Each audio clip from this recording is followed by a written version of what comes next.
आप सोच रहे थे सीए करना है या नहीं करना है। ये एक बात है, सीए करना है या नहीं करना है, इसका एक जो फैक्टर है, रिस्पॉन्सिबल फैक्टर है, वो है मैथमेटिक्स। है क्या नहीं बोलो, कहो जोर से, यस और नो। यस। सेकंड फैक्टर है, ये सीए कोर्स इम्पॉसिबल है। इसका रिजल्ट लगता है 0.5%, सुना है कि नहीं। इसका रिजल्ट लगता है 1%, सुना है कि नहीं।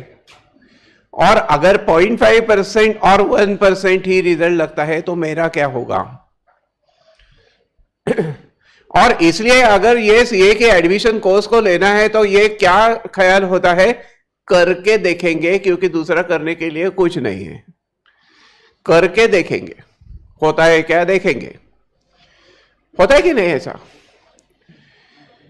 तो first day I been teaching the CA students from last 34 years, more than 3 decades, 3.5 decades, 1994 से 1994 से I taught to around 75,000 students of the CA course.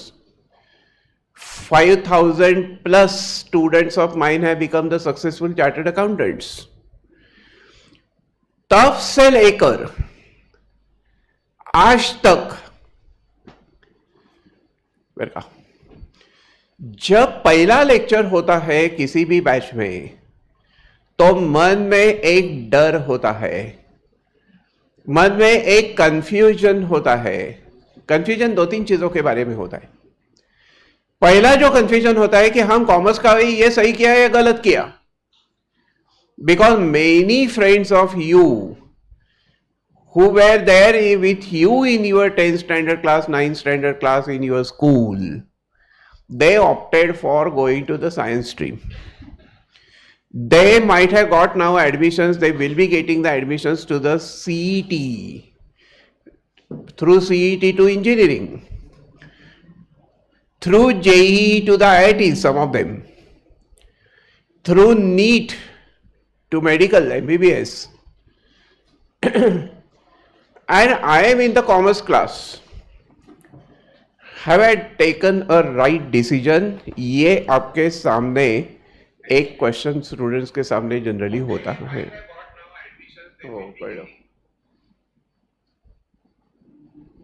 समझा? ये कंफ्यूजन मन में होता है, और इस कंफ्यूजन के अंदर अगर जर्नी शुरू करेंगे तो फिर वो जर्नी कभी भी सक्सेसफुली फिनिश हो नहीं सकती। ये की समझा ना।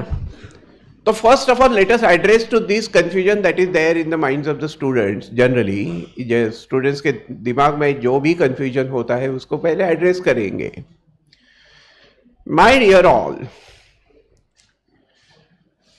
alone in Pune city, I'm not talking about Pune district, alone in Pune city there are around 21 degree engineering colleges.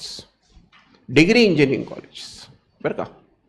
Some of you might have come from science stream as well, जिन्होंने 12th standard science से दिया है अभी। How many are there? देखो है 1 2 3 4, there are many. Alone in Pune city, there are 21 degree engineering colleges. Each college having a capacity and intake of around 400 students on an average. तो फिर 21 multiplied by 400 कितना होता है?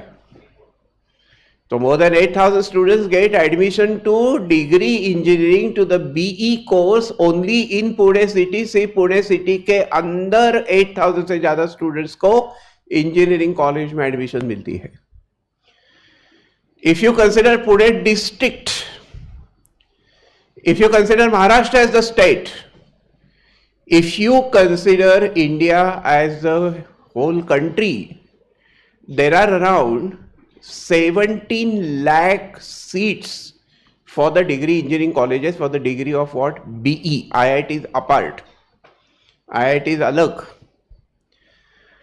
So 17 lakh students get admission to the BE course every year. And all those who get the admission to the BE course, eventually 6 months here and there, 6 months, 1 साल इधर उधर हो सकता है, but they do pass. Why? Because these engineering BE examinations are conducted by the local universities. Pune university है, Shivaji university है, north Maharashtra university है, जो भी उस एरिया की जो यूनिवर्सिटी होती है उसे ये सब इंजीनियरिंग कॉलेजेस एफिलिएटेड होती है. कुछ कॉलेजेस ऑटोनॉमस होती है, वो खुद ही एक डीम यूनिवर्सिटी होती है. तो क्या होता है कि ये पेपर लोकल लेवल पे सेट होता है, और लोकल लेवल पे अगर पेपर सेट होता है तो उसे सॉल्व करना भी तो आसानी हो जाता है ना. तो those who get admission to engineering someday or the other, they do become the BE pass outs, they become the engineers. तो मेरे को बोलो, हर साल पूरी कंट्री में कितने इंजीनियर्स पास आउट होते हैं through the corridors of engineering colleges? How many students pass out every year? बोलो, we are going to be the good friends in the days to come. How many engineers pass out every year in the country? कितने? किसी भी language में बोलो, हिंदी में बोलो, English में बोलो, मराठी में बोलो, किसी भी language. You can speak in any language that you can speak and I can understand, है कि नहीं? अफ्रीकन लैंग्वेज में बोलेंगे तो तुम बोलेंगे, मेरे को नहीं समझेगा. तो tell me, how many engineers pass out every year? 70 lakh. How many vacancies are there? 70 lakh. How many students get an admission? 17 lakhs. तो कितने स्टूडेंट्स पास होते हैं इंजीनियरिंग? 17 lakhs. अभी जरा मेरे तरफ देखो, सोचो, इस पे गौर करो. Chartered accountancy examination is conducted by which institute? ICAI का मतलब क्या होता है? Institute of chartered accountants of India. This institute was founded in which year? कौन से साल में इस इंस्टीट्यूशन का जन्म हुआ था? पता है क्या है? जिस इंस्टीट्यूट का आपको मेंबर बनना है लाइफ लॉन्ग, सीए बनेंगे तो you will be the member of ICAI ना. वो कब उसका जन्म हुआ था, कब उसका फाउंडेशन हुआ था, वो तो समझना चाहिए ना, पता होना चाहिए ना. 1949. 1949 में immediate after we got the independence, the country got the independence, this institute was founded by the Act of Parliament. आज भी अगर ICAI के किसी भी स्ट्रक्चरल रूल में बदल करना है तो उसको ministry of commerce and affairs का परमिशन लगता है, क्योंकि this is going under the act of parliament. Parliament में वो वहाँ पूरा बिल आके फिर वो वहाँ पारित होना चाहिए. 1949 to 2023, even though we do not consider 2023, I consider till only last year because 2023 is not yet over. 2022 तक भी देखेंगे तो कितने साल हो गए? 1949 to 2022 कितने साल हो गए? कितनी? 73 years में total number of chartered accountants who have passed through corridors of ICAI, जो ICAI के प्रांगण से सीए हो के बाहर निकले हैं, वो नंबर है सिर्फ 3 लाख. कितना नंबर है? 3 lakhs. तो mind well 17 lakh engineers pass out every year, and total number of CAs in 73 years, उसका टोटल एक साल का नहीं, टोटल है 3 लाख. समझा? और फाइनेंस और technology, engineers are good in what? Technology. Mechanical engineering होगा, इलेक्ट्रिकल इंजीनियरिंग होगा, सिविल इंजीनियरिंग होगा. Day before yesterday only I was invited in the engineering college as a chief guest. So all the auditorium was full of all the engineering students. I was talking to them about this only.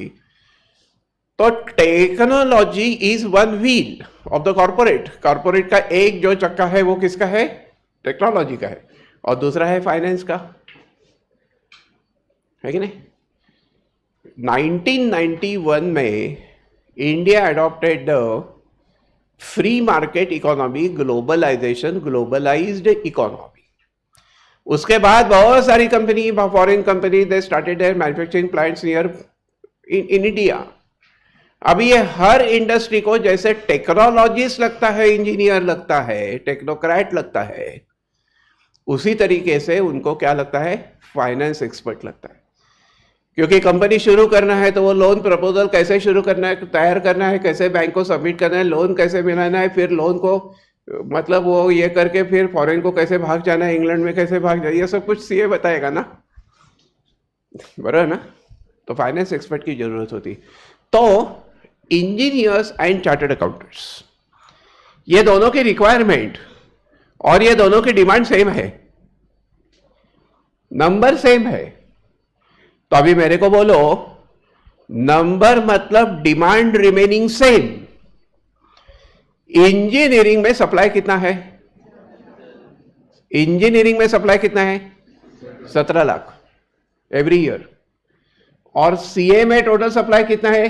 73 years का total कितना है? 3 लाख। तो demand remaining same, supply कहां कम है? CA में supply कम है। And wherever there is a deficit in demand and supply, जहां डिमांड ज्यादा है, सप्लाई कम है, वहां ऑटोमेटिकली वैल्यू बढ़ती है कि नहीं? वैल्यू बढ़ती है, कॉमन सेंस है, यहां कुछ मैथमेटिक्स नहीं लगता है। तो trust me, I am not going to talk to as your teacher. जो भी हम इस पूरे फाउंडेशन के कोर्स के दरम्यान बोलेंगे वो एक क्लोज और इंटीमेट फ्रेंडशिप के रिलेशन में बोलेंगे, जो है वो बोलेंगे। I will be the best friend of all of you, समझा? तो होता क्या है, आज के डेट में you can talk to any friends of you who are doing engineering. Engineering होने के बाद, इंजीनियरिंग होने तक स्टेटस रहता है, मैं इंजीनियरिंग स्टूडेंट वगैरह वगैरह। बीई को जॉब मिलता ही नहीं है। 80% of the engineers are unemployed. क्यों? सप्लाई बहुत ज्यादा है, डिमांड उतनी है कम है। तो 80% इज द अनएम्प्लॉयमेंट रेशो। जो 20% को जॉब मिलता है उसमें से 19% ऐसे होते हैं कि जिनको मिलती है salary 20,000 25,000। You can talk, I am telling you the facts.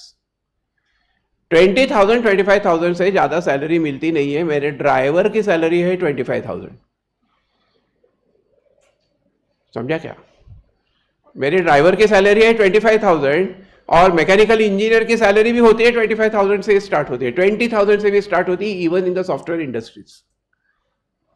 I am telling you the factual data. तो एक तो जॉब मिलता नहीं है, मिला तो सैलरी मिलती नहीं है, सैलरी नहीं मिलती है, पैसा नहीं मिलता है, तो फिर लड़की भी नहीं मिलती है। मग ते कसं व्हायचं ना पुढे,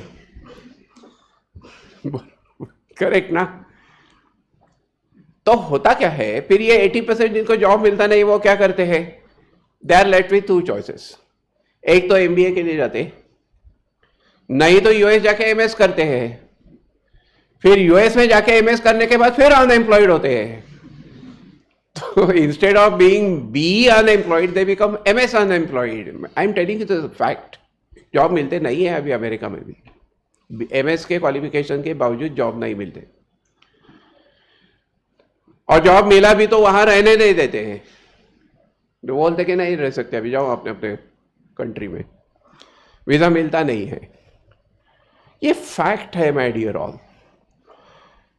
और if you take the case of chartered accountants, I trust me, I promise you, जिस दिन आपका सीए फाइनल का रिजल्ट लगेगा उस दिन आपको जो जॉब मिलेगा वहां आपकी मिनिमम सैलरी होगी 1 लाख रुपए मिनिमम, पास होने के बाद। Now if you are top scorer, कुछ एडिशनल चीजों को आपने सीखा है, जैसे शेयर मार्केट है, म्यूचुअल फंड है, कमोडिटी मार्केट जैसे गोल्ड सिल्वर और डिफरेंट कमोडिटी मार्केट है, रियल इस्टेट है, इसमें कोई प्रोफिशिएंसी अपने मिलाई है, थोड़ा सा एडिशनल नॉलेज किसी के बारे में है तो फिर ये सैलरी 1 लाख की 2 लाख भी हो सकती है, 4 लाख भी हो सकती है, no limit. Starting salary day 1 at the age of 23। क्या करेंगे 1 लाख रुपए का 23 एज में?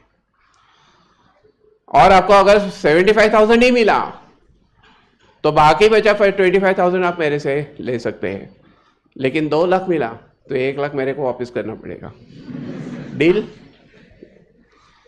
And therefore, trust me, in comparison with engineering, chartered accountancy is 100 times better course that you have selected. It may be the intentional decision or it might have happened just by chance, but you have taken the best possible decision. Welcome. तो जो भी आपके friends engineering को वगैरह है उनके comparison में आपका जो प्रोस्पेक्ट्स होगा, आपकी जो प्रॉस्पेरिटी होगी वो बहुत ज्यादा, कई गुना ज्यादा होगी। ये मेरा आपको प्रॉमिस है, वादा है।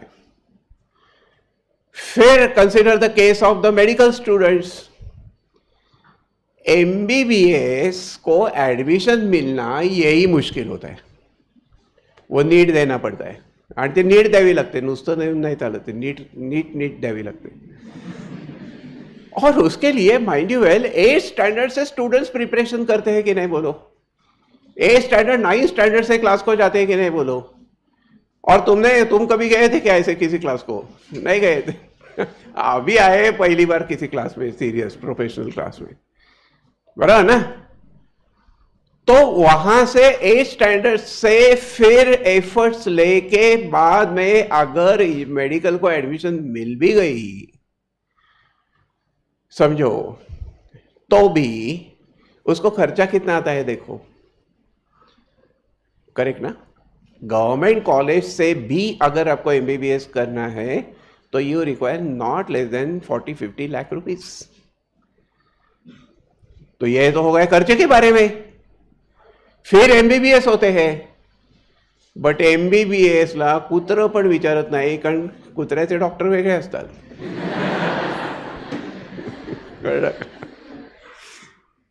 You had to do the specialization and super specialization. You had to complete your post graduation MD MS.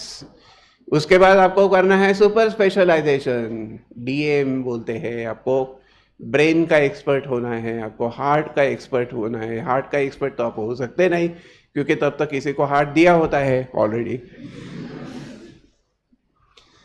But jokes apart, but ये पोस्ट ग्रेजुएशन का एडमिशन मिलना, फिर उसका खर्चा, ये बहुत डिफिकल्ट है।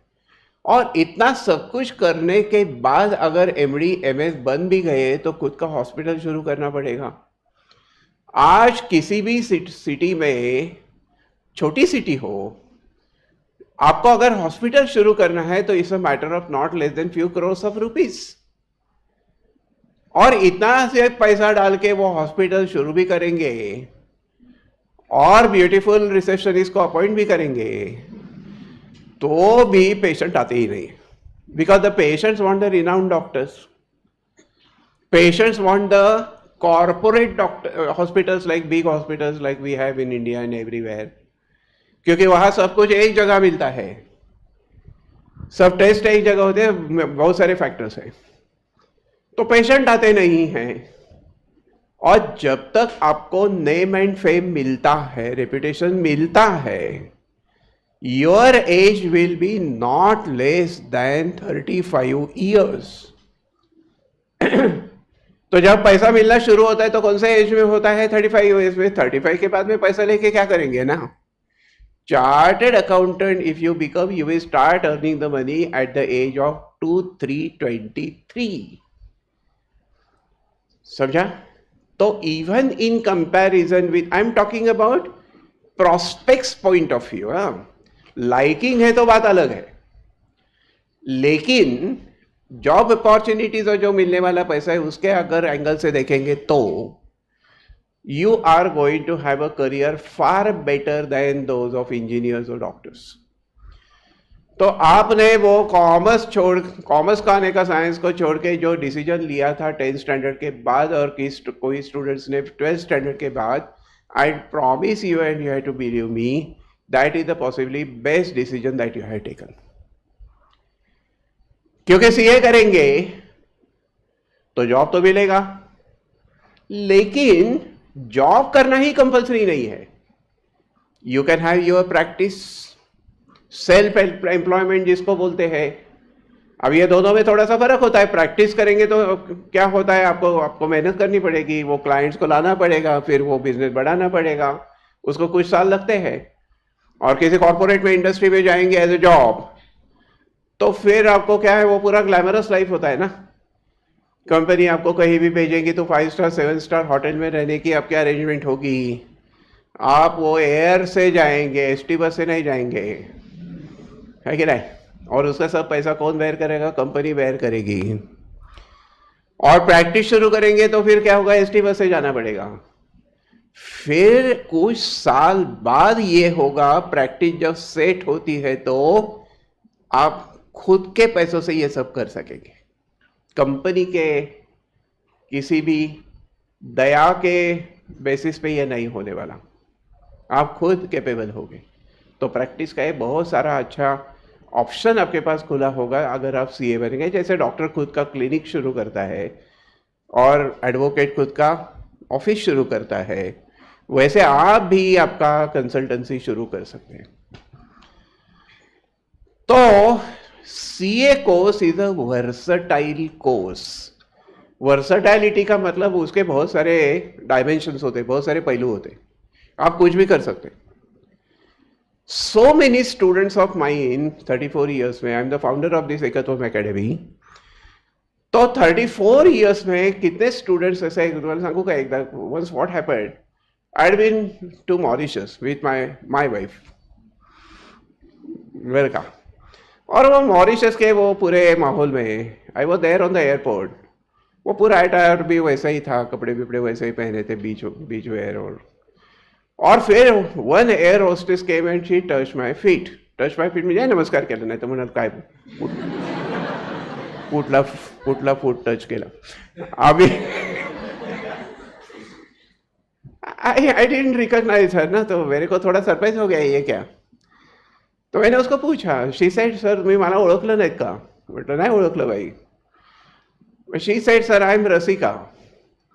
She completed her chartered accountancy, but she had a passion and glamour for the air hostess profession, so she became air hostess. Then I asked her कि तूने अभी ये सीए पूरा करने के बाद ये एयर होस्टेस बन गई, फिर सीए क्यों किया? तो उसका जवाब क्या था, ये एयर होस्टेस के प्रोफेशन में this is very short term profession. एक बार शादी हो जाती है, एक बार डिलीवरी हो जाती है, तो I will not be allowed to work as air hostess. Then I'll come back to my CA profession, I'll start my practice or I'll get a job somewhere in the company. तो CA होने के बाद air hostess भी हो गई। किसी एक student ऐसा है कि जिसने ट्रक का बिजनेस शुरू किया, लॉजिस्टिक बिजनेस। ट्रक समझता है क्या? लॉजिस्टिक समझता है क्या? तो मैंने उसको पूछा कि ये सीए बनने के बाद तो ट्रक का बिजनेस क्यों करता है? वो तो वैसे भी कर सकता था ना पहले भी। तो उसने कहा कि सर चार्टर्ड अकाउंटेंट होने के बाद मेरे पास इतनी मैच्योरिटी आ गई, इनसाइट डेवलप हो गया, बिजनेस सेंस डेवलप हो गया कि ये बिजनेस मैं बाकी लोगों से कितने गुना अच्छी तरीके से कर रहा हूं, एफिशिएंटली कर रहा हूं। समझा? तो ये सीए होने के बाद आपकी ब्रेन फैकल्टी, एक बार मेरे को याद है, मैं I will be telling you lot of stories and these are the stories you have to use to develop your career moral. आपके जो करियर की जो विश है, विल है, उसे बढ़ाने के लिए इसका फायदा होगा। Once I was sitting in my office and two ladies came in office. One was a middle age woman and other was a old woman. दोनों भी आए ऑफिस में, वो ग्रीट किया, हाय हेलो हो गया। फिर उन्होंने ऐसा बोला कि मेरा लड़का आपका स्टूडेंट है। तो मैंने बोला ठीक है, तो क्या अभी जनरली पेरेंट्स कम स्टडी करता है, नहीं करता है, वो स्टडी करता ही नहीं है, मोबाइल ही देखता है, जो नहीं देखना है वो भी देखता है मोबाइल पर। ऐसे कंप्लेंट आते हैं। I was expecting same thing. फिर मैंने बोला तो फिर क्या आपके क्या कहना है? That old lady said, sir, he is the only son in this family, her grandson in the family, और हमारी सोने की बहुत ज्वेलरी की बहुत बड़ी पेड़ी है, राजमहल लकीचंद ज्वेलर्स, आरएल ज्वेलर्स, बहुत बड़ी पेड़ी है। अगर ये सीए बनता है और फिर वो कॉर्पोरेट में चला जाता है तो ये बिजनेस को कौन देखेगा? बिजनेस तो ऐसे भी रह जाएगा क्योंकि ये अकेला है लड़का। तो उसको बोलो कि वो बहुत पढ़ाई करता है, उसको बोलो पढ़ाई मत कर। आता काय विचित्रच काय, पढ़ाई मत कर। तो फिर मैंने उनको एश्योर किया, let him study, he was a sincere student, let him study, वो सीए बनेगा तो आपके ही जॉब में आएगा, ये जिम्मेदारी मेरी। वो किधर इधर उधर नहीं जाएगा, वो आपका बिजनेस संभालेगा, ये जिम्मेदारी मेरी। बिकॉज स्टूडेंट्स से हमारी बहुत ज़्यादा फ्रेंडशिप होती है। There are few students who were there for 11th and 12th, they know. बरं का, तो they were little angry on me ना, की आम्ही आलो तो कशासाठी, तुम्ही सांगताय काय। लेकिन he became chartered accountant. You go to RL jeweller and talk to them, you can get that name and you can meet that person. CA होने के बाद ना सिर्फ उन्होंने उस बिजनेस को ज्वाइन किया, बट उसकी ब्रांच उन्होंने लंदन में भी शुरू कर दी। ये जो ग्लोबल पर्सपेक्टिव डेवलप हो गया था, आउटलुक डेवलप हो गया था, वो क्वालिफिकेशन की वजह से था, समझा। And therefore after becoming CA you can do multiple things and you can do them in the better way than becoming only ordinary BCom. BCom is become. BCom is become. क्योंकि क्या सिखाते हैं उसका इंडस्ट्री से कोई लेना देना नहीं।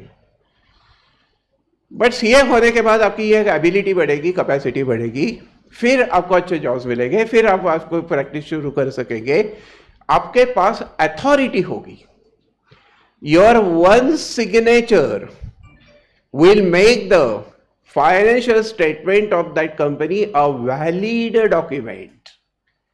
किसी भी कंपनी के बैलेंस शीट पे अगर आप साइन करते हो सीए के कैपेसिटी में, तो वो डिपेंडेबल, रिलायबल कहा जाता है। Government will give the recognition to it, समझा ना। तो आपके पास अथॉरिटी होती है। And therefore you will be the boss, you will not be working under anybody. Under anybody म्हणजे वर्किंग अंडर एनीबडी म्हणजे वो चावट अर्थाने घ्यायचं नाही काय। You will be working as a subordinate, somebody subordinate somewhere, you will be the boss. One student I remember who was there in 1999, Yogendra Joshi. I will give all the contact details of all these past students that live in I. Yogendra Joshi after becoming CA बनने के बाद Oracle का 6 months का उन्होंने course किया और वो Oracle India का चीफ हो गया। Oracle India, Oracle is big company, Oracle के इंडियन डिवीजन का जो चीफ हुआ वो सीए है योगेंद्र, जो है यहां से निकला है, इसी एकेडमी से निकला है। उसका चीफ कोई एमटेक कंप्यूटर नहीं है जो आईआईटी से पास आउट हुआ है, उसका चीफ कौन है? Chartered accountant. बिकॉज किसी भी कंपनी को पहले क्या देखना है? फाइनेंस। फाइनेंस है, see finance you have to develop on your own. Technology can be borrowed, आप इंजीनियर्स को अपॉइंट कर सकते हैं, वो सब कर सकते हैं, लेकिन फाइनेंस जो का मनी का जो मैटर होता है ना, वो किसी रिलायबल पर्सन से ही करना पड़ता है। और इसलिए बहुत सारे ऑर्गेनाइजेशंस में someday in between I'll arrange a visit to some industry. I will go to HDFC office, Shivaji Nagar पे एक बड़ा ऑफिस है, HDFC का बड़ा बिल्डिंग है, वहां के फाइनेंस डिपार्टमेंट में जाएंगे तो सब चार्टर्ड अकाउंटेंट्स ही है और सब हमारे स्टूडेंट्स ही है, सब। हाँ, 100%। Talk to them, talk to them. तो ये आपको फिर समझ में आएगा कि इसे अथॉरिटी मिलती है, अथॉरिटी मिलती है तो पावर आती है, पावर आती है तो पैसा मिलता है, पैसा मिलता है तो फिर लड़की मिलती है, लड़की मिलती है तो फिर शादी होती है और फिर सगळं होता है। समझा? पर यह कब होता है? सीए बनने के बाद। सवाल ये आता है, सर ये सीए बनने के बाद सब कुछ होगा, लेकिन हम सीए बनेंगे क्या? रिजल्ट 0.5% होता है, जैसे मैंने पहले कहा, अगर वो 1% होता है तो सीए बन सकेंगे क्या? हम सीए बनेंगे तो सब कुछ मिलेगा, पर हम बन ही नहीं सकेंगे ना। My first promise to all of you, and this is official statement, authentic statement, CA का रिजल्ट किसी भी ईयर में 35 इयर्स के हिस्ट्री में और पहले 73 इयर्स के हिस्ट्री में कभी भी 0.5%, आधा टक्का, 1% नहीं लगा था, कभी भी नहीं। फाउंडेशन के बारे में अगर देखेंगे तो 1993 तक थी एंट्रेंस एग्जाम। ये जो आप कर रहे हैं उसे क्या कहते हैं? नाम अलग था, बाकी सिलेबस वही था, ऑलमोस्ट वही था। उसको कहते थे एंट्रेंस एग्जाम। उसके बाद उसका नाम बदलकर बन गया फाउंडेशन एग्जाम। फिर उसका नाम बदल गया और उसका नाम बना प्रोफेशनल एजुकेशन 1 PE1 2003 में, जब अभिषेक झावरे वॉज माई स्टूडेंट। फिर वो 2006 में बदलकर उसका नाम हो गया कॉमन प्रोफिशिएंसी टेस्ट CPT। फिर 2000 ऑलमोस्ट अबाउट 15-16 के बाद दिस बिकेम फाउंडेशन कोर्स, जो आपका कोर्स है, और उसके बाद वापस बदलने वाला है। उसमें भी वो फाउंडेशन ही रहने वाला है, कुछ बदल है, मामूली बदल है, सिग्निफिकेंट कुछ नहीं है। सिर्फ आर्टिकलशिप का पीरियड 3 साल से 2 साल तक आ गया है, ये एक मेजर बदल है, बाकी कुछ तो आपके लिए कोई सिग्निफिकेंट नहीं है। तो इतने सारे जो कोर्सेस हो, कुछ भी नाम हो, इसके किसी भी एग्जाम में सीए का रिजल्ट, ऑल इंडिया रिजल्ट, पूरे इंडिया का रिजल्ट कभी भी 1% वगैरह से लगा नहीं था। Average result is 30%। और एकत्वम एकेडमी का रिजल्ट कभी भी किसी भी एग्जाम में 60% से नीचे आया नहीं है। समझा? अभी 10th स्टैंडर्ड में तो वही रिजल्ट होता है ना, पूरा निकाल के देखो रिजल्ट बोर्ड का कितना होता है, वही रिजल्ट होता है 60-70%। तो कौन कहता है ये सीए कोर्स डिफिकल्ट है? ये डिफिकल्ट नहीं है, लेकिन थोड़ा सा डिफरेंट है। ये डिफिकल्ट नहीं है, डिफरेंट इस वजह से है क्योंकि 10th स्टैंडर्ड में, 12th स्टैंडर्ड में जो टेक्स्ट बुक होता है वो इतना सा होता है, पिल्लू पिल्लू, और यहां जो सिलेबस है उसका वॉल्यूम ज्यादा है। जो है, मैं आपको सच बताने, I am not going to flatter कि यू आर सो इंटेलिजेंट, ये कोर्स इतना इजी है, आपसे जो है फैक्ट्स वैसे, वॉल्यूम ज्यादा है पर डिफिकल्टी लेवल कम है। एमपीएससी अगर यूपीएससी आपको आईएएस के लिए वो एग्जाम देना है, मेंस प्रीलिम्स वगैरह, तो वो डिफिकल्टी है। क्यों? वहां सिलेबस ही नहीं है ना। किसी अननोन कंट्री का भी हिस्ट्री के बारे में क्वेश्चन वहां आ सकता है, जो कंट्री का नाम भी आपने नहीं सुना है। नामिबियाचा इतिहास काहीतरी येऊ शकतो। So that has infinite unlimited syllabus scope. लेकिन सीए कोर्स में सिलेबस है ना, तो उसके बाहर तो नहीं जा सकते ना। हाँ, उसका वॉल्यूम ज्यादा है पर वो लिमिटेड है। समझा? वॉल्यूम ज्यादा है बट वो लिमिटेड है। छोटे स्विमिंग पूल में तैरना है, वो 10th स्टैंडर्ड तक था। अभी भी आप स्विमिंग पूल में ही हो, सिर्फ वो जरा बड़ा है। और ये आईएएस जैसी एग्जामिनेशन होती है वो समंदर जैसी है कि जहां कोई एंड ही नहीं है। कितना भी प्रिपरेशन करेंगे तो बल्कि कुछ तो आ सकता है एग्जाम में। तो उसके कंपैरिजन में तो ये कुछ भी नहीं है ना। यहाँ बाउंडेड सिलेबस है, लिमिटेड सिलेबस है, तो दिस इज इजी। हाँ, वॉल्यूम को अगर कोपअप, अभी सवाल ये होता है कि ये वॉल्यूम, जो भी वॉल्यूम है उसे कोपअप कैसे करेंगे। तो इसका पहला राज है कंसिस्टेंसी और रेगुलरिटी में। पहले दिन से आपको पढ़ाई करनी है, नंबर 1। एग्जाम के पहले 1 महीना प्रिपरेशन वो 10th स्टैंडर्ड में किया था कि नहीं? प्रीलिम के बाद एक असली स्टडी किया था, बराबर ना? और फिर भी मार्क्स में कितने मिले? 95%, 90%, 95%। समझा ना? वो क्यों हुआ? क्योंकि वहां जो टेक्स्ट बुक में था वो ही मेमोराइज करके, रिमेंबर करके एग्जाम में रिप्रोड्यूस करना था। यहां क्या होगा कि बहुत सारे क्वेश्चंस ऐसे हो गए कि वो थोड़ा सा अप्लाई करके आपको लिखना पड़ेगा, कॉपी करके नहीं, मगअप करके नहीं, याद करके नहीं, फिर वो समझ के लिखना पड़ेगा। ये थोड़ा सा फर्क है, डिफरेंट है। समझा?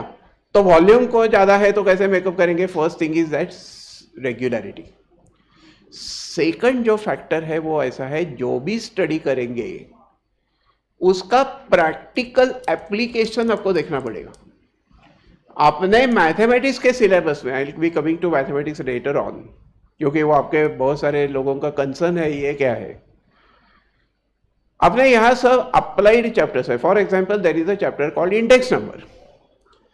इस इंडेक्स नंबर में I will be telling you how to construct the BSE Sensex Bombay stock exchange sensitive index number, Nifty जिसको कहते हैं, वो कैसे बनता है।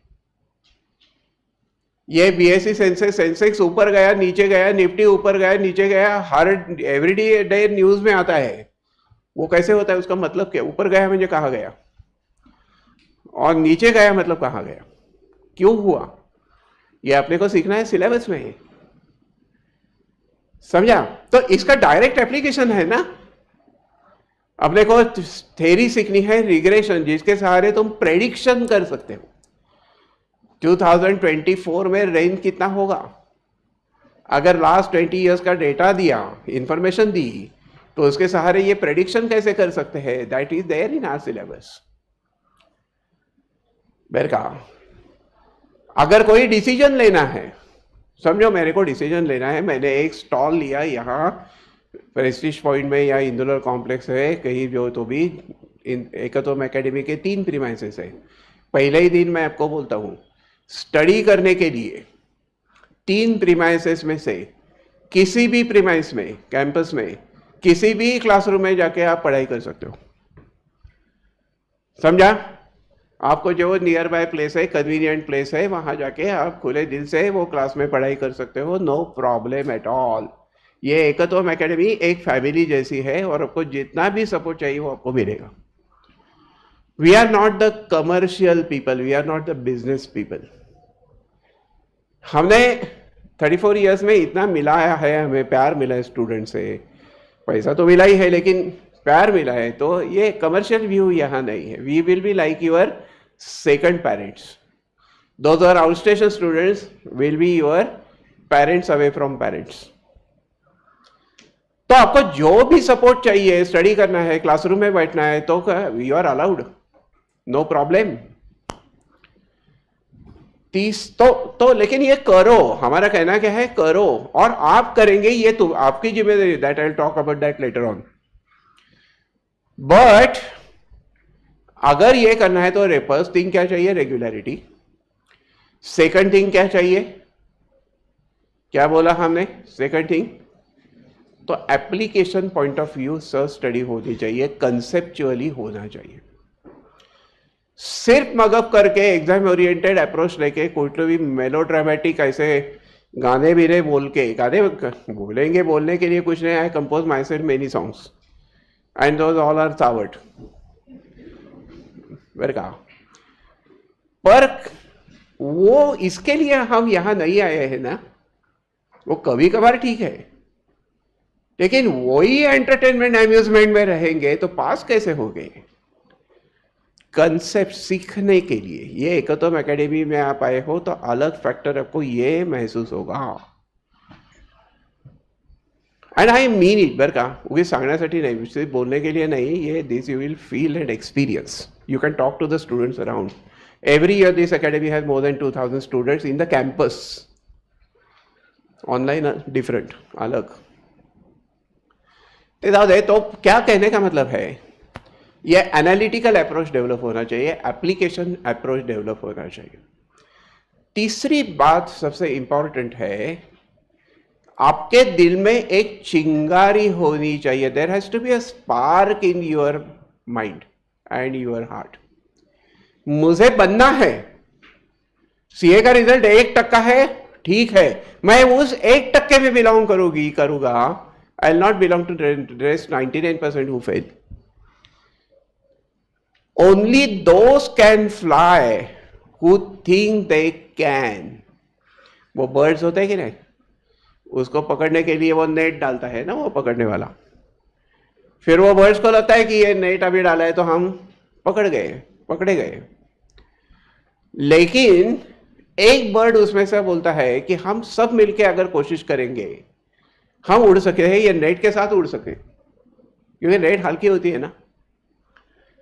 बट जब तक उनको ये लगता नहीं है कि हम उड़ सकते हैं तब तक वो नहीं उड़ते। जिस दिन उनको समझेगा कि हम उड़ सकते हैं, वो नेट को लेके भाग जाएंगे,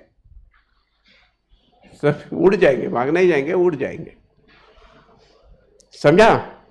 तो ये आपको भी ध्यान में रखना है कि सीए कोर्स डिफिकल्ट है, प्रोफेशनल कोर्स है, नेशनल लेवल एग्जाम, ये एक नेट आपके ऊपर बिछाया गया है और आज उस सब में फंसे हुए पंछी हो। लेकिन अगर आपने ये डिसाइड किया नहीं इसके साथ मैं उड़ सकता हूं, तो आप डेफिनेटली उड़ेंगे। और उसके लिए आपको कैसे उड़ना है ये बताने के लिए तो हम है ना, गाइडेंस करने के लिए तो टीचर्स होते हैं ना। तो this killer's instinct has to be there in your mind। मारने की, मरेंगे बिल्कुल नहीं, मारने की हमें तमन्ना होनी चाहिए कि हम पास हो गए, बस करके दिखाएंगे। आगे करेंगे नहीं करेंगे, क्या करेंगे पता नहीं, लेकिन आज फाउंडेशन सिलेक्ट किया है ना, तो यहां सक्सेस मिला के देखेंगे। ये एक किलर्स इंस्टिंक्ट होना चाहिए, एग्रेशन होना चाहिए। फिर कहा एग्रेशन कौन से लेवल तक होना चाहिए? At times it can converted into the rudeness also. 2003 या 4 के वर्ल्ड कप में, वनडे वर्ल्ड कप में, India had reach the final. Tendulkar ने बहुत अच्छा खेल किया था, तो India reach the final. Australian captain was there and Australia was also there in final. So final match was there scheduled between Australia and India. तो Australian captain को पूछा प्रेस रिपोर्टर्स ने, व्हाट यू फील, वो Australian accent में पूछा, what you feel, who will win this, what are the process to Australia? And the Australian captain rudely said, it sounded like a rudeness. He said there are only two possibilities. Either we will win or they will lose. Either we will win or they will lose. मतलब हम ही जीतेंगे ना। तो journalist है, there was a lot of criticism कि ये इतना rudeness है, ओवर कॉन्फिडेंस है वगैरह सब कुछ। बट उन्होंने वो करके दिखाया ना 50-50 के मैच में। वहां उस समय उन्होंने 340 रन स्कोर किए थे, जो इंडियन टीम नजदीक भी नहीं जा सकती थी। तो वो रूडनेस, वो एग्रेशन आप में आना चाहिए। लेकिन रूडनेस किस में? एक्शन में। वर्ड्स में पोलाइट ही होना चाहिए ना, डाउन टू द अर्थ ही होना चाहिए ना। तो ये थोड़ा सा एग्रेशन आपके अंदर होना चाहिए। फिर ये सबको मैं क्या कहूंगा, till yesterday you were the student. बहुत सारे टीवी चैनल्स पे भी मेरा इंटरव्यू हुआ है about the career in commerce and qualities required to be there in commerce. तो एक चैनल पे मैंने बोला था कि आप स्टूडेंट होते हो 10th 12th स्टैंडर्ड तक, you are a student till yesterday, लेकिन आज से आप बन गए हैं प्रोफेशनल स्टूडेंट। कल तक क्या थे? स्टूडेंट। आज से क्या बन गए हैं? Professional student. तो वो एंकर ने मेरे को पूछा कि what is the difference between these to.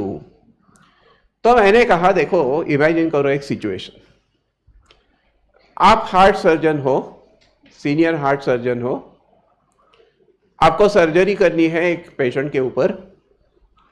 Patient has been taken to the operation theatre, the assistant doctor says open the chest and you are supposed to go there and do the final operation. Till then you are sitting in your office cabin, जो भी है, सामने एक TV का set है और TV के set पे मैच चल रही है India Pakistan, 49 overs and 5 balls are over, last ball to go, exciting situation है, India wants 5 runs to win, अभी बाउंड्री लगाते हैं तो match will be tie, sixer या 5 runs by some way you can get, you will win, और इसे ये दोनों में से कुछ भी नहीं होगा तो यू विल लूज। पाकिस्तान के अगेंस्ट मैच है, एक्साइटिंग थ्रिलिंग सिचुएशन। अभी आप क्या कहेंगे? मैं एक बॉल देखूंगा फिर जाएंगे वहां ऑपरेशन थिएटर में। अगर ऐसा कहेंगे तो you are a student, or you switch off your TV set and rush to the hospital, to the operation theater because you are required there. Patient मरेल ना तो नहीं तो। If you switch off the TV set and rush over there, then you are a professional student. समझा? फर्क देखो दोनों का। मुझे क्लास को जाना है और फिर कुछ भी सिचुएशन हो, इसके घर में शादी है, ये है, वो है, गेस्ट आए, किसी के घर जाना है, डैडी मम्मी कहते हैं पिकनिक को जाना है, सिंगापुर जाना है, कुछ ही जाना है, or if you go, you are a student, and if you say no, I will not come, it's my important year, some days are important in my life, ये आप कहेंगे तो इसका मतलब आप क्या बन गए? Professional student. समझा क्या बात ना? तो ये प्रोफेशनलिज्म आप में आना चाहिए। आज से आप प्रोफेशनल बन गए, आज से आप 18 इयर्स 19 इयर्स के छोटे छोटे बच्चे नहीं हैं। अभी आप प्रोफेशनल स्टूडेंट, जैसे सीए होता है, जैसे डॉक्टर होता है, जैसे वकील होता है, वैसे आप बन गए professional. You have entered that tunnel.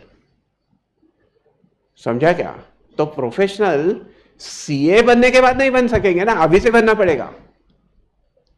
समझा क्या आपको डिफरेंस क्या है दोनों के बीच में? तो एक भी लेक्चर मिस नहीं करना है किसी भी वजह से। My second appeal to all of you is decide your mode of learning, online, offline. अगर आपने ऑफलाइन डिसाइड किया है तो 100% ऑफलाइन रहने की ही कोशिश करो। ऑनलाइन है तो 100% ऑनलाइन ही रहो। कभी ऑफलाइन कभी ऑनलाइन, फिर वो गड़बड़ हो जाता है। वो जो एक रिदम होना चाहिए, आना चाहिए, वो आता ही नहीं है। समझा? ऑफलाइन भी चलेगा, ऑनलाइन भी चलेगा।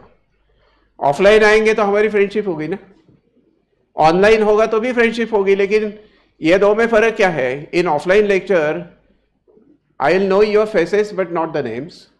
ऑनलाइन लेक्चर्स में I will know their names but not the faces, but somehow bonds will be created. So online हो ऑफलाइन हो, that doesn't make a difference.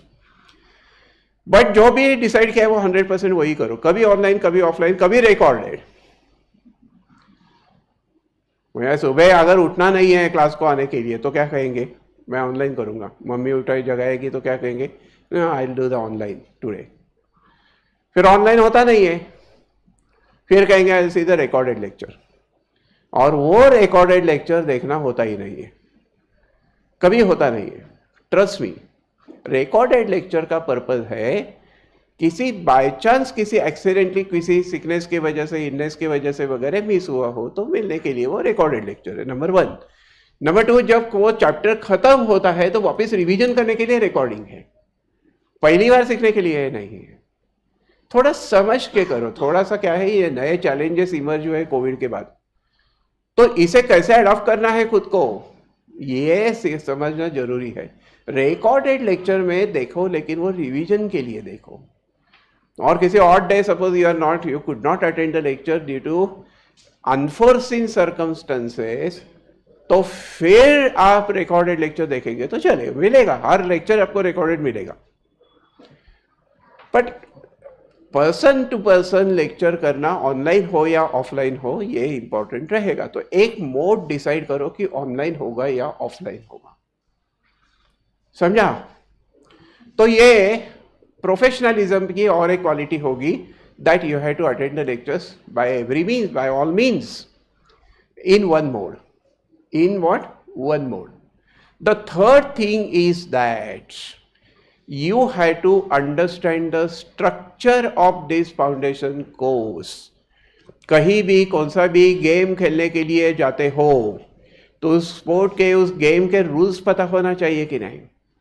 Cricket के मैदान पे जाते हो तो क्रिकेट के हर टीम में 11 प्लेयर्स होते हैं, ये रूल समझना चाहिए। एक बॉलिंग करता है ये समझना चाहिए, एक बैटिंग करता है वो समझना चाहिए, एक नॉन स्ट्राइकिंग एंड पे होता है, ये सब कुछ समझना चाहिए कि नहीं डिटेल्स।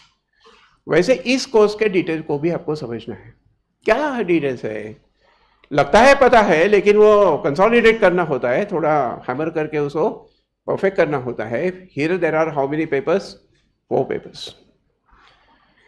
4 पेपर्स में से 2 पेपर्स ऐसे है कि जो हो गए descriptive, accountancy and law plus BCR.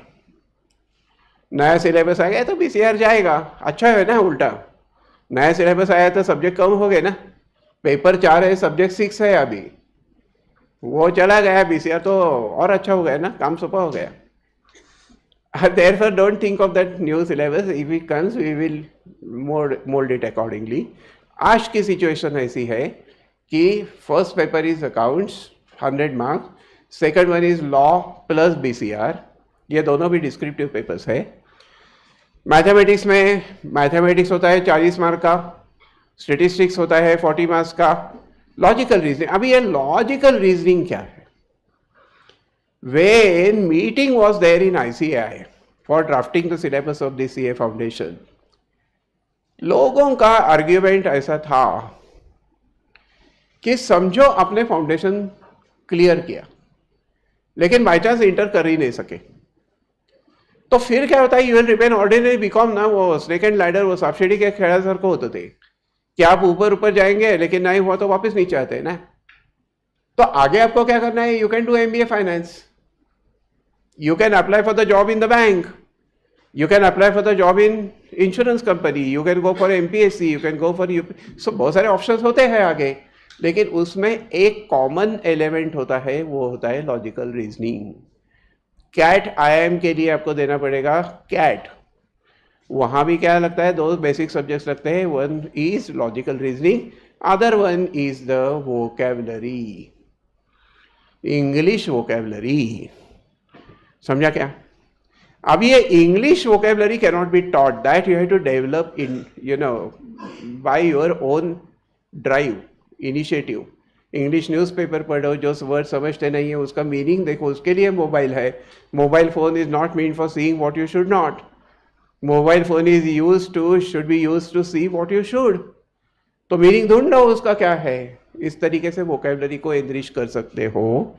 लेकिन लॉजिकल रीजनिंग जिसमें ब्लड रिलेशन होता है, ये इसका काका, वो उसका कायागुन मामा, फिर ये इसका कौन वगैरह, इस तरीके के क्वेश्चंस।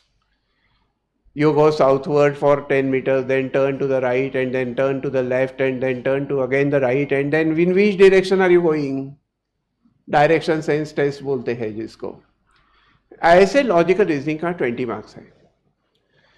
चौथा जो पेपर वो है economics plus BCK, business commercial knowledge. Economics जैसे आपको 12th स्टैंडर्ड में था, लेकिन वो होगा ऑब्जेक्टिव MCQ के फॉर्मेट में। मैथमेटिक्स भी होगा MCQ के फॉर्मेट में, पूरा मैथमेटिक्स 100 मार्क्स। और उसके साथ है BCK, business commercial knowledge, industry कैसी होती है, उसका स्ट्रक्चर क्या होता है। Rishabh Jain sir will be taking you all these things very effectively. समझा?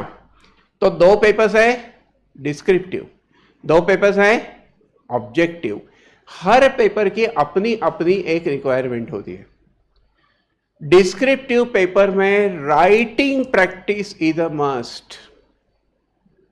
सुनने से वो लिखना पॉसिबल होता नहीं है। लॉ में लिखने की प्रैक्टिस, जितने बार लिखेंगे उतना वो परफेक्ट होगा। नहीं लिखेंगे, ऐसा लगता है क्लास में समझ गए, लेकिन लिखने के समय प्रॉब्लम होता है ना। तो writing practice is a very very essential feature of these 2 descriptive papers. Objective MCQ type of exam में क्या लगता है? Speed is the essence. 1 minute में एक क्वेश्चन सॉल्व करना है, 100 क्वेश्चन सॉल्व करना है 120 मिनट्स में। तो ऑन एन एवरेज एक क्वेश्चन को मिलता है 1 मिनट। 1 मिनट में आपको क्या क्या करना है? क्वेश्चन की तरफ देखना है, क्वेश्चन को पढ़ना है, क्वेश्चन को समझना है, क्वेश्चन का एनालिसिस करना है कि ये कौन से चैप्टर का है, क्या फॉर्मूला लगेगा, फिर वो फॉर्मूला थ्योरी जो भी है वो अप्लाई करना है, फिर कैलकुलेशन करना है। कैलकुलेशन के लिए calculator is not allowed, calculator is not only allowed but calculator is compulsory. A chartered accountant without calculator is a barber without razor. तो कल से आपके हाथ में, बैग में, डेस्क पे कैलकुलेटर होना ही चाहिए। कौन सा calculator? Scientific calculator is not allowed, जिसपे साइन वगैरह कॉस होता है कि नहीं। एक आपके लिए गुड न्यूज है कि अपने पूरे मैथमेटिक्स में कहीं भी ज्योमेट्री नहीं है, ट्रिग्नोमेट्री कहीं भी नहीं है, वो पाइथागोरस वापस आने वाला नहीं है, area and circumference of circle ये कभी लगने वाला नहीं है, वॉल्यूम ऑफ द पैरेललोपिपेड ये कभी लगने वाला नहीं है, कहीं भी ज्योमेट्री नहीं। जो है वो बिजनेस मैथमेटिक्स है। मैंने बोला आपको इंडेक्स नंबर वो कैसे निकालने का है, फोरकास्टिंग कैसे करें, सब अप्लाइड है, समझा। मेरे को डिसीजन लेना है कि इस प्रेस्टीज पॉइंट में मेरे को एक शॉप स्टॉल शुरू कर रहा है। I want to take a decision, should it be a tea stall और आइसक्रीम पार्लर। डिसीजन लेना है। डिसीजन का कैसे लेंगे? आपको यह देखना पड़ेगा कि डिमांड किसको ज्यादा है, तो डिमांड फोरकास्टिंग करना पड़ेगा। डिमांड फोरकास्टिंग करने के बाद आपको ये डिसीजन तक आ सकते हैं कि what is the probability it will be the hot day, क्योंकि डे अगर हॉट है, टेम्परेचर ज्यादा है तो आइसक्रीम सेल होगा, और ठंड ज्यादा है, अगर कोल्ड ज्यादा है तो फिर क्या होगा, टी ज्यादा सेल होगा। तो ये आपको पता नहीं कि कल क्लाइमेट कैसे होगा, इसका प्रेडिक्शन करना पड़ेगा। तो यहां comes in picture the probability theory, समझा। ये सब कुछ अप्लाइड है, ये सब कुछ बिजनेस रिलेटेड है, ये सब कुछ आपको पैसा देने वाला खेल है इवेंचुअली। तो जो भी डर आपके मन में होगा, उस डर को आपको आज से मैथमेटिक्स के डर को निकाल देना है। Slogan is going to be, डर के आगे जीत है, मैथ्स हमारी प्रीत है। यह हमारा आपसे वादा है। 15 दिन के बाद मैं आपको पूछूंगा कि ये 6 सब्जेक्ट्स में which is the most interesting subject you feel, invariably your answer is going to be mathematics. You can talk to them just in the class in front. Similar batch is there that we call annual batch. ये annual batch का मतलब होता है वो आपके जैसे ही है, लेकिन उन्होंने 12 के साथ शुरू किया था फाउंडेशन। उनको पूछो which is the most entertaining subject and they will say mathematics. You can talk to anybody randomly. हाँ, लेकिन ये अच्छा लगेगा कब लगेगा? प्रिपरेशन करेंगे तो लगेगा। अभी प्रिपरेशन क्या करना है मैथमेटिक्स की? तो पहली तो बात है कि वो समझना चाहिए जो भी थ्योरी है वो। और इसमें एक अच्छी बात क्या है कि मैथमेटिक्स में 90% questions are theory based questions. Theory का यहां कहीं भी प्रूफ नहीं है, थ्योरम नहीं है, कोरोलरी नहीं है, कुछ भी आपको प्रूव नहीं करना है, कुछ भी डायग्राम नहीं निकलना है, कंस्ट्रक्शन नहीं, कुछ नहीं है। आपको थ्योरी पता होना चाहिए। अभी थ्योरी इज एन एडवांटेज, क्योंकि थ्योरी का क्या होता है, वेदर यू नो और you don't know. If you know it's easy, 1 minute छोड़ो 1 सेकंड में आप आंसर मार्क कर सकते हैं। अब नहीं पता है तो बिल्कुल नहीं कर सकते हैं। It's that simple. अगर आपको किसी एग्जामिनेशन में पूछा Saras Baug is in which city, option दिया, पुणे, बेंगलोर, मुंबई, काहीतरी ऑप्शन दिया, तो ये ऐसे what childish question is this. बचपन से हम वही जा रहे हैं, और अभी तो बॉयफ्रेंड के साथ भी वही जाते हैं किसी पेड़ के नीचे। तो Sarasbaug is in Pune, USA, the question is childish. But if the same question is asked to African student in Africa, Sarasbaug is in which city, he will say ये हॉरिबल क्वेश्चन है, what is this saras and what is this baug. So for him the same question will become hectic question. समझा ना? तो theory का क्या है पता है तो झटके से लिख सकते हो, और 90% questions are going to be theory. ये जिनका पहले मैथमेटिक्स नहीं था उनके लिए गुड न्यूज है। अगर लेक्चर सिंसियरली अटेंड करेंगे, and I will be giving everything, okay, I will be giving all the list of the theory points, the list of the theory points, I will be giving you all these things. फिर कहा तो उससे सिर्फ आपको prepare करना है। तो prepare करने के लिए क्या करेंगे, वो बार बार सुनते रहिए, you can record my lecture, no problem. फिर वो डालो, कहाँ डालो, कान में। क्या डालो, तावटपड़ा करायचा नहीं, क्या क्या डालेंगे, वो ईयरफोन्स डालो, हेडफोन्स ईयरफोन जो भी है, और वो सुनते रहो ना थ्योरी क्वेश्चंस, समझा ना। तो वो अपने आप स्पॉन्टेनियस बन जाएंगे, स्पॉन्टेनियस बन जाएंगे तो automatically you can answer those questions easily in the exam. और एक बात जो है वो है practice. Practice makes man perfect. Does that mean even practice can not make woman perfect? Practice makes man perfect, तो even practice can not make woman perfect, ऐसा तो नहीं होता है ना। होता है क्या, नहीं होता है? तो प्रैक्टिस हमें करना है। तो इसके लिए हम क्या करेंगे, मॉड्यूल के एमसीक्यूज, आईसीआई का मॉड्यूल है। First of all I will be giving you academies module, बरका till tomorrow you will get it. और नहीं है तो फिर the first chapter we are going to start tomorrow, उसका मैं पीडीएफ आपको भेजता हूँ। एक चैप्टर के लिए उसका प्रिंट आउट निकालो, कल आपके हाथ में साथ में रखो। पॉइंट इज आईसीआई का मॉड्यूल सॉल्व करेंगे। वो आपको मिला है, नहीं मिला है, ठीक है, उसके सॉफ्ट कॉपी आप डाउनलोड कर सकते हो। ICAI.org पे जाने का है, नॉलेज पोर्टल पे जाने का है, बोर्ड ऑफ स्टडीज के, वहाँ आपको सब ये फाउंडेशन निकालो, फिर उसमें सब्जेक्ट मिलेगा, उसके हर सब्जेक्ट का आपको डाउनलोड कर सकते हैं, ऐसा कोई बात नहीं है। तो मॉड्यूल के सब एमसीक्यूज को हम सॉल्व करेंगे। जितने भी क्वेश्चंस आज तक आए हैं इतने एग्जामिनेशंस में, उन क्वेश्चंस को भी हम सॉल्व करेंगे। लेकिन ये कब करेंगे, ये नॉर्मल लेक्चर में तो होगा नहीं ना। तो इसके लिए हम जो ज़्यादा इंटरेस्टिंग करना है वो रात में करेंगे। वो कब करेंगे, कब करेंगे, रात में करेंगे। There will be the MCQ solving sessions in the night on the online mode. बाद में करेंगे, अभी नहीं, एग्जाम के पहले 2 महीने करेंगे। लेकिन हर एक MCQ हम सॉल्व करेंगे, हर एक जगह का, और वो रिपीटेडली करेंगे। फिर हम क्या करेंगे, बार बार टेस्ट लेंगे। Test are not mean for giving your parents an opportunity to scold you. Parents को अपनों को डांटने का मौका मिलने के लिए ये टेस्ट नहीं होती है।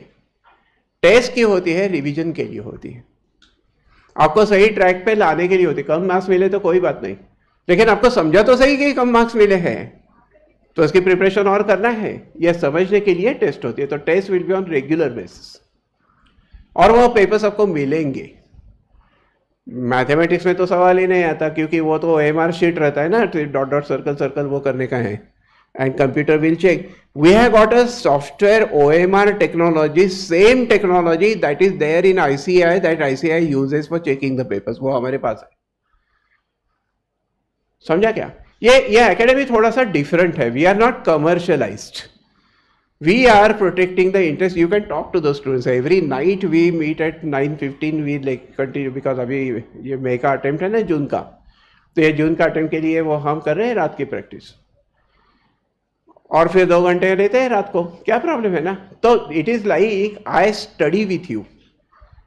आप करेंगे नहीं ये मेरे को पता है, तो आपसे वो करवा लेना ये मेरी जिम्मेदारी है। आपकी उंगली पकड़कर आपको नदी के उस किनारे तक लेके जाने की जिम्मेदारी मेरी होगी। आई विल बी डूइंग दैट। तो मैथमेटिक्स के बारे में जितना भी, या पूरे CA फाउंडेशन के कोर्स के बारे में जितना भी फियर है, उतना अगले 5 दिन में, 4 या 5 दिन में वो निकल जाने वाला है, ट्रस्ट मी। समझा? लेकिन कल क्या होना चाहिए आपके हाथ में? कौन सा calculator? Scientific calculator is not allowed. Any calculator on which addition, subtraction, multiplication, division is there, memory plus, memory minus, ये कीज होनी चाहिए। at the top screen of your calculator there is a counter. वो counter है कि नहीं वो देखो मेरे का. I show you that. Look, है किसी के पास calculator? I'll show you that. नहीं तो यहां स्क्रीन पे दिखाता हूं. Which calculator? Any calculator, a blackish looking calculator of Orpad, Citizen, Flair, this is fine. अभी यहां अगर आप देखेंगे तो कैलकुलेटर पर इस राइट कॉर्नर पे काउंटर है. काउंटर 00 दिखता है. देखो ये होना चाहिए. टैक्स की जो होती है वो होगी तो भी चलेगी, नहीं होगी तो भी चलेगी. बाकी कुछ नहीं लगता है, लेकिन ये मेमोरी होनी चाहिए और काउंटर होना चाहिए. सिर्फ ये है कि नहीं देखो और वो कैलकुलेटर परचेस करो, अगर नहीं है तो. समझा? लेकिन शेयरिंग ऑफ कैलकुलेटर ये अलाउड नहीं होगा, क्योंकि हमें उस टाइम में पूरा करने की प्रैक्टिस करनी है ना. तो ये भी हमें सब. और दूसरा क्या होना चाहिए आपके हाथ में? I'll send a PDF of the first chapter. That should be there with you. Very shortly you will be getting the books, then it will not be required. समझा? अभी जो आपको मिलेगा समझने की कोशिश करो. जो भी आपको बुक मिलेगा मैथमेटिक्स का, वो आपको 10th स्टैंडर्ड तक वर्कबुक पता था ना. क्वेश्चन बीच में स्पेस है, आंसर इस फॉर्म में मिलेगा. So you need not make a special notebook for mathematics. Book में ही स्पेसेस हो गए प्रॉब्लम्स के बीच में. लेकिन कुछ हाईलाइटेड थिंग्स अगर लिखना है तो इसके लिए वो ये होता है कि नाही, क्या स्टिकी नोट होते की नाही. स्टिकी नोट ते लाल लाल हिरवे पिवळे असतात की नाही, तो वो स्टिकी नोट साथ में रखो. तो हाईलाइटेड पॉइंट्स अगर कुछ लिखना है तो हम उसे लिखेंगे और फिर वहां पेस्ट करेंगे. समझा? तो आपके सक्सेस के लिए यहां पूरी कोशिश की जाएगी. Result is never less than 60%. This is like a family. ये फैमिली जैसा एटमॉस्फेयर होगा. Of course this is like a family, but don't make a family in the class. वो भी होता है थोड़े दिन के बाद. वो भी होता है. आज कैसे है, गर्ल्स एक बाजू है, बॉयज एक बाजू है. थोड़े दिन के बाद क्या होगा, boys girls will be sitting together. तो boy and girls it will be sitting together, but बीच में बैग होती है ना बीच में. थोड़े दिन के बाद वो बैग भी निकल जाती है. फाइनल तक पहुंचते पहुंचते वो बीच में बैग की जगह एक बच्चा आ जाता है.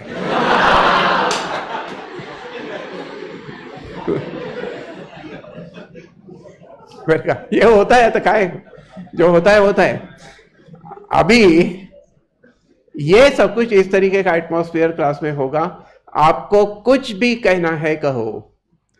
पहला दिन है, आप साइलेंट बैठे हैं. At least in my class I am talking, but never be silent in my class from tomorrow. कुछ तो बड़बड़ बकबक करते रहो, और आपके हर कमेंट को मेरी तरफ से जवाब मिलेगा.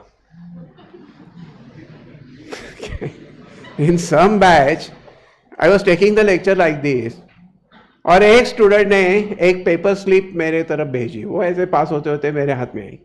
I read it. क्या लिखा था उसमें लिखा था, सर माइक आप हाथ में ऐसे पकड़ते हो कि लगता है सलीम अनारकली को गुलाब दे रहा हो. आप माइक हाथ में ऐसे पकड़ते हो कि लगता है सलीम अनारकली को गुलाब दे रहा हो. तो हमें भी जवाब देना था, हमने तुरंत जवाब दे ही दिया. हम यकीनमंद है, हमारे हाथ में माइक है. उस माइक से पाए हमारे लफ्ज सुनकर आपके दिलों में वो धड़कन होगी जो सलीम से गुलाब पाकर अनारकली के दिल में होती.